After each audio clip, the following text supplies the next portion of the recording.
Pounding footsteps and heavy breathing had her looking over her shoulder to see how far away they were. Mateo and the two bouncers were right behind her, and gaining speed. Then her heel caught and Kitty went flying. She slid in the gravel and slushy snow, crying out as her bare skin ripped. Then hands were on her. Kitty screamed, but the street was empty. It took everything she had to rip off her shoes and stand. Her feet burned in the snow, but she bared her teeth and hit one bouncer over the head with her shoe, the heel slicing across his cheek. Blood bloomed on the dirty snow as he fell, unconscious. Kitty gave silent thanks to her ex-boyfriend for teaching her where to hit for an instant knockout. It took so little force if you knew the right location. Just below the jaw, and they were out. Swinging again, the second bouncer managed to dodge the strike. Mateo had his hands on one arm, trying to wrangle her into submission. But Kitty was a force of nature. She kicked and slashed and snarled and never once held still long enough for any one of them to pin her arms or legs. This was the end of her road. She could feel it, could feel how close she was. One wrong move and they could accidentally kill her. There was something in her purse, but she wasn't desperate yet, and she wouldn't have the time she needed to use it even if she could get her hands on it. The night sky twinkled in harsh opposition to her struggle to survive. Kitty wanted to snarl at the moon that battled the orange streetlight.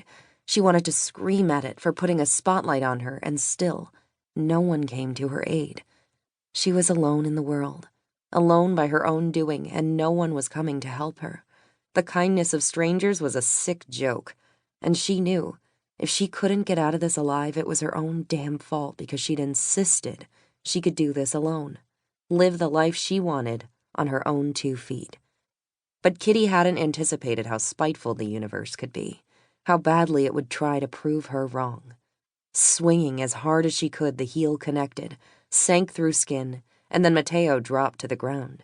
The second his hands were off of her, she took her purse and ran, trying not to think too hard about the blood that soaked into the snow and quickly spread. Her bare feet burned and screamed in pain. Running as fast as she could, she flew over the slush and asphalt, ignoring the cuts from glass and rocks, and who knew what the fuck else, but she would need a tetanus shot if she managed to survive this. Kitty had no idea where she was going. She had no direction or sense of what was safe. The club knew where she was staying. They had her address on file. The motel wouldn't be a safe place to lie low. She tried not to think of the only things she had left in that dingy room. They were just possessions, and the safe was locked. The waterfront park loomed ahead.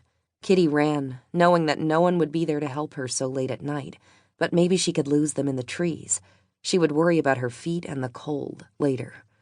Her feet hit the grass, and the tiny bit of relief had her sobbing. No more glass, no more rocks, just the freezing snow and ice. Glancing back, she saw the 2 bouncers running after her. Kitty cursed the second one. Brood barely stayed down for 5 minutes, and her bloody tracks would lead them right to her.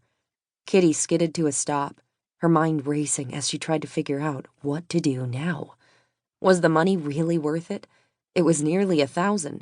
That money would pay for another month in the motel plus food, and then she'd have enough left over to start saving for her car repairs. Yes, it was worth it. For her pride. For the statement it would make about cheating anyone else ever again. Kitty made a vow that she'd go back one day and help those poor girls. One day. But she had to get through tonight first. How was she going to cover her bloody tracks? Any idiot could tail her with the bright red prints on the snow. She hid behind a tree, slid off her jacket, and then yanked off her shirt. It was easy enough to rip it into pieces. Kitty shivered as she put her jacket back on and zipped it up. Then she wrapped the pieces of her shirt around her feet.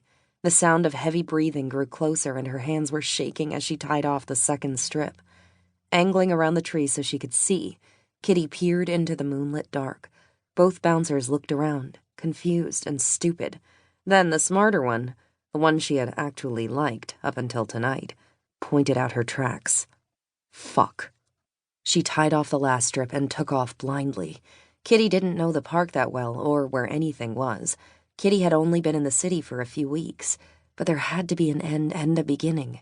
She would make it through, hide if she had to, and make her way back to the motel when she could. In the meantime, she'd look for another place to stay. If she'd learned anything over the last year, it was that there was always